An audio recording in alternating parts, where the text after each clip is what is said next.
Hello all you lovely ladies and lads. Today's video is gonna contain a lot of stuff about climbing that can hopefully help anyone from beginner to pro. But before we start the episode, I just want to say a massive thank you to Skillshare, because they decided to sponsor this episode, which I am very grateful for, to be honest. However, I'm gonna talk about them a little bit later and just start off with some climbing. But regardless, thank you Skillshare for making this video happen. Yeah, let's jump into some climbing. There's plenty of different sports in the world, all requiring their own set of skills. Some of these are more based on physical attributes, and some are more based on technique and skill. Climbing is no exception, and has plenty of requirements related to technique as well as to strength. And today I was thinking if I should focus on either strength or technique, and after a coin flip I landed on technique. Now, I could go on for hours and hours about different techniques there are in climbing, but for this video I decided to narrow it down to 4 techniques that, if you're not already an expert at, will most likely improve your climbing. The techniques I want to talk about are hip engagement, visualization, tweaks, and dynos. And the idea is that we're going to talk about how we do each technique, why we do them, and, well, how we practice them. To start things off, how you engage your hips on the wall will greatly affect your performance. If you look at heel hooks, for example, without proper hip engagement, they become useless. And if we look at how my hips are positioned right now, they're forcing my body to be sticking out from the wall, and consequently, most of the force that's keeping me up on the wall is coming from my arms. The simplest way to fix this is to just engage the hips and try and get everything from my lower body as close to the wall as possible. The reason why we do this is because we want to put as much of our weight on our legs as possible. Now, you can come a long way without properly engaging your hips, but if we take a look at this boulder, for example, the move out to the right becomes much more difficult if you're trying to not use your hips and just pulling your way through. It's almost undoable. You could probably do it if you pulled really hard and actually got to the next hold. But the ideal way of doing it is to engage your hips as much as you possibly can and lean on in over on them. Now, the issue and why a lot of people don't practice hip work so much is because we can usually get away with it by just pulling through. Now, a perfect example of a boulder where it either makes it or breaks it is this yellow 60+. All throughout, there's moves where hip placements will make a difference. We can probably get our way to the top regardless. However, we have to match that final slope, which is upside down. The difference between having my hips properly engaged and not having them that way will either make me do the boulder or fall off. Now, I'm sure you could find plenty of different ways to practice hip engagement. But the big thing though, and this will pretty much be my recommendation for most things in climbing, is to simply do them, analyze how it went, and then do it again. Say for example, you have a position where it feels like you could engage your hips more. Just stop there and think for a second. Try and feel the move out and try and understand how it affects the rest of your body. Can you perhaps let one of your hands go? Can you let both of your hands go? Practice just makes perfect. It's a simple concept, but it does work. Anyways, that's enough about hips. Let's move on over to the second subject, visualization.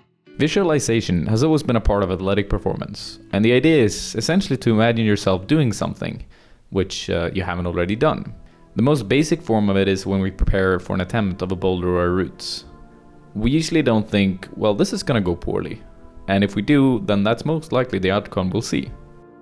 I've always used visualization as a technique for training and climbing, and we could literally talk about this subject for an entire video. But I figured I would just boil it down to some smaller topics. Essentially, the biggest usage, aside from just imagining that I could do a boulder and visualizing myself doing it, have been to visualize individual moves and the fact that I can hold different holds. For instance, I used to never have enough strength to properly pinch, so what I did was I imagined myself being about 20 times stronger and that I could crush a pinch, which in turn made it a lot easier to hold on to it. I simply focused all of my energy on that one hold, trying to hold it as tight as I possibly could.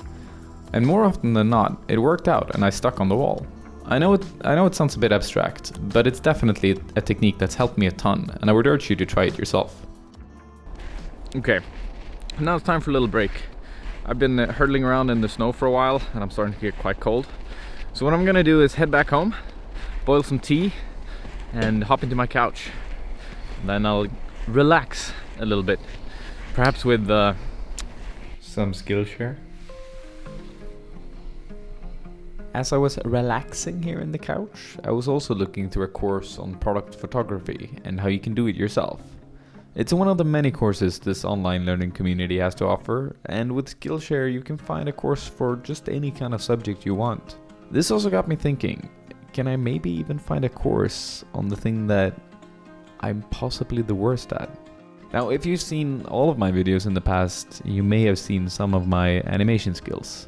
Or I guess I should say the lack thereof. Anyhow, I checked through the Skillshare catalog and found one that caught my eye. I'm about halfway through the course, but I do feel like this could be a bit of a game changer. I might even be able to animate a little bit of a stick figure that's climbing soon. If you want to try this out yourself, then the course is given by a person called Fraser Davidson, who's also a designer, director, and of course an animator. I hope you enjoy it. And another thing about Skillshare is that, to me, they're kind of one of those companies that just everybody loves. It's like, I haven't heard a single bad word about them, and I feel the same way myself. To further prove on that, they're giving a free trial premium membership to the first 1,000 people to click on the link in the description below. So, go claim yours down below. So next up, we're gonna talk about tweaks and knee drops. You know, the kind of thing that Abrahamsson eats for breakfast.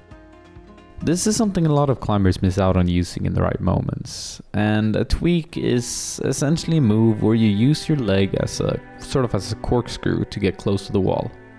The way we do this is by placing a gentle foot on a hold and then make sure that there's enough space to sort of pivot the foot in any direction. Afterwards, we rotate the knee inwards, which effectively gets us closer to the wall.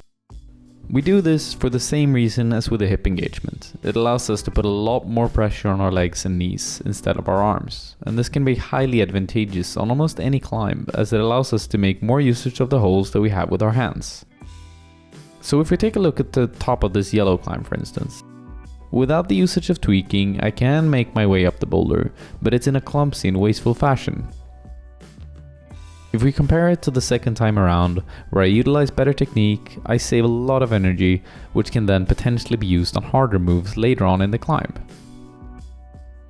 The best way to practice on tweaks is to keep on looking for them. Most often, there's a possible tweak that people miss, especially on a vertical wall or around a corner. Think of the tweaks in a similar fashion as for the hip engagements. You practice by analyzing, reflecting, and then doing them again and again and again. It's a highly underrated skill, and well, as I mentioned earlier, if Abrahamsson eats them for breakfast, they're clearly an important skill. So it's time for our final subject, Dynos. Dynos is, well, simply put, a dynamic move where you let your feet go and swing to the skies. How we do them is both simple and complex. In a short story, we just engage everything, we pull and push, and we grab. But in a longer story, we focus much of the energy we have on figuring out the momentum that you're going to need to make the move work by combining both your upper body with your lower body. This skill takes years of practice to do well, and even when you're skilled at it, it can still be complicated and difficult.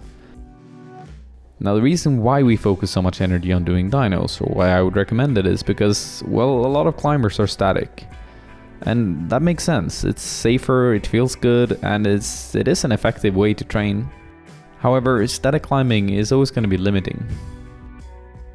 The reason for this is that finger strength is often what will bring a climber to the ground.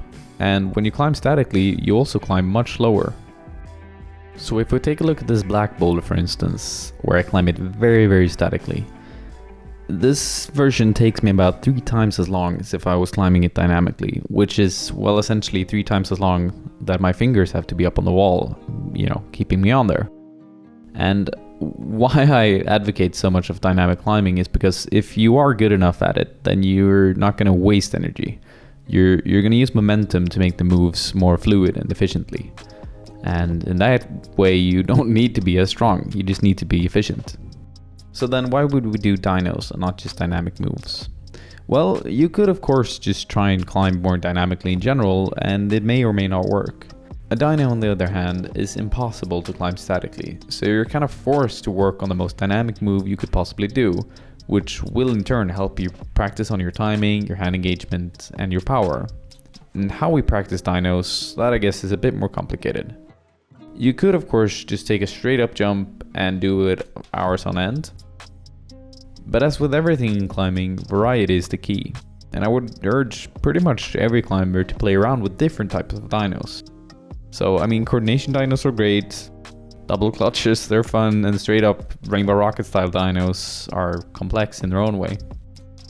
So if you have a hard time with the initial movement and you can't really get anywhere, then start off with just the biggest moves you can do and let your feet stay on if they have to. The big thing is honestly to just work on explosive movement combined with good timing, and that's pretty much what you have in a dyno.